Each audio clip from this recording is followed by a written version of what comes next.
wanted to talk about first Colin Powell. Your weekly broadcast. Yeah, it's a good excuse to get together and Yes. hang out in the backyard. Hang out in the backyard. Beautiful day, by the way.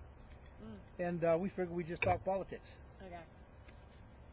So we were talking about Colin Powell on the phone a couple of days ago when you called me, and your take on his, endorsing Obama. He was ordered to. That was his job. Yeah, that was his to represent the United States. And he represented the United States in a way that he presented in my opinion, he presented the information that he was given. I don't believe he got in front of, because I believe he's an honest guy. He's a little thin-skinned, and I'll get to that a little later. Yeah. But I believe he's an honest guy, where he was given information from that the CIA had gotten together, plus the FBI or whoever else, plus other Interpol, I think, and other countries had information on Saddam Hussein that wasn't good. But it was still, a lot of other countries believed that Colin Powell had gone up and said that Hussein had weapons of mass destruction. I mean, he was just doing his job. I don't believe he went up to lie.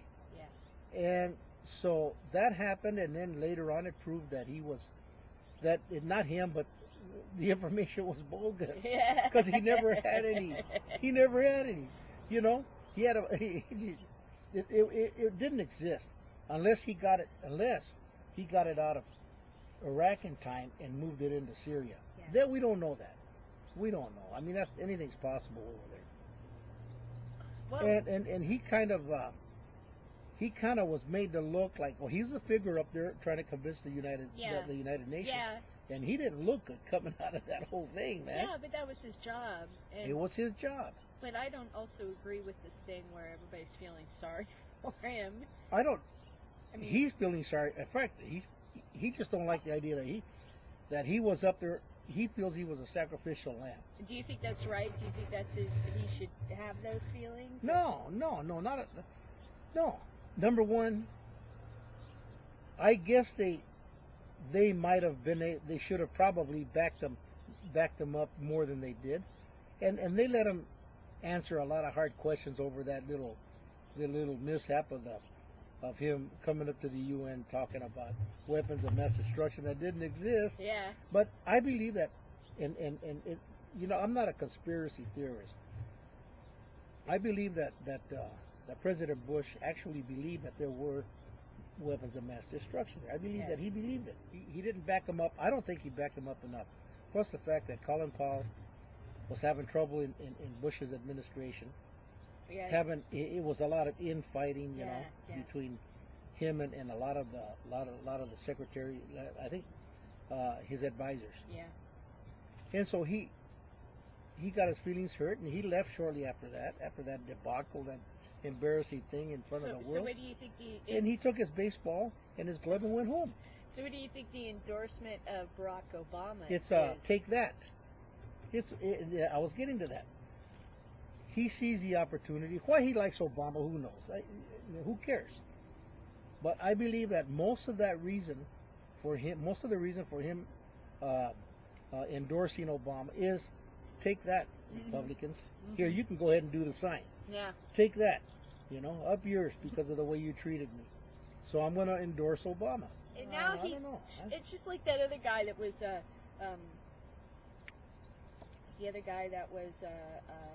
spokesman for Bush, secretary of whatever. Yes. Now that guy, I don't understand what happened between him and Bush. He was that tight with Bush. I know who you're talking about. Someone online said he comes from a long line of betrayers. Oh. And boy, did he turn. Oh, wow. He really did. That's a snake in the grass. Man, right now there. he even wrote a book.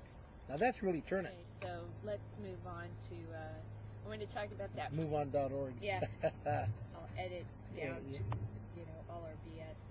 But I wanted to talk about this 401k plan that the Democrats have to have some sort of a secondary Social Security. I have it here up on my blog. It says that the story yesterday morning not yesterday, but I guess this came out October 24th.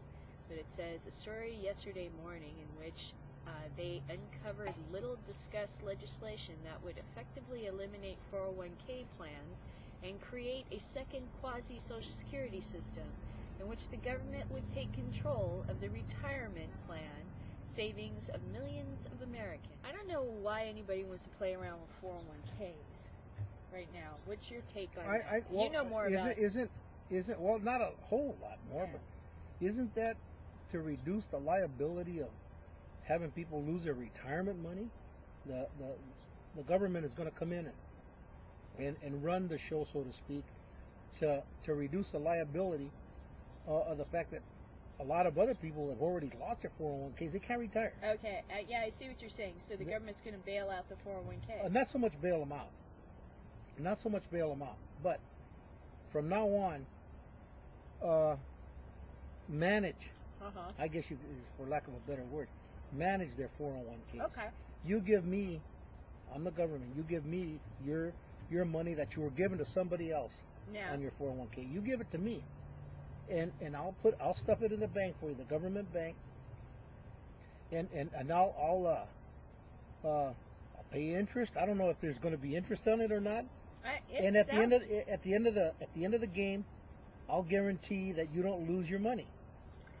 I've already spent almost over $1 trillion. I know. I'm like, what are you talking about? But never mind that. Don't look at it that way. Okay? Thank you very much. This? But no, thank you. As a matter of fact, I was just cooking dinner. I have something on the stove. Goodbye. It's kind of like it's kind of like if you give me a $50 bill, I'll invest 25 of it for you. No. And I'm going to keep the other 50. Come on.